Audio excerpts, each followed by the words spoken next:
நேயர்களே, என்ன பார்க்குறீங்க? ஏதாவது குத்திட்டு இருக்கானா? அந்த இடத்துல நல்லா கீரை விளைஞ்சுதுங்க. பார்த்துருப்பீங்க போன வீடியோவில் கூட. ஆனால் நாங்கள் கீரை விதைச்சிட்டு என் பையன் கல்யாணத்துக்கு ஊருக்கு போயிட்டோம். மழை அடித்து எதுவுமே முளைக்காமல் போச்சு. அதனால் மறுபடியும் கீரை போடலாமா வெண்டைக்காய் போடலாமான்னு குத்திக்கிட்டு இருக்கேன். அதான் ஏதாவது ஒன்று பண்ணிக்கிட்டே இருக்கணும்ல, உடம்புக்கும் ஆரோக்கியம், சும்மா கட்டுறதுக்கும். அதான் அதான் ஓடிக்கிட்டு இருக்கேன்.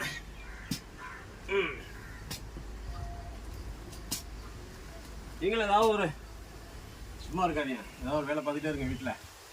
அப்போ தான் கொஞ்சம் உடம்பு ஆரோக்கியமாக இருக்கும். ஓகேவா? சந்திப்போம்.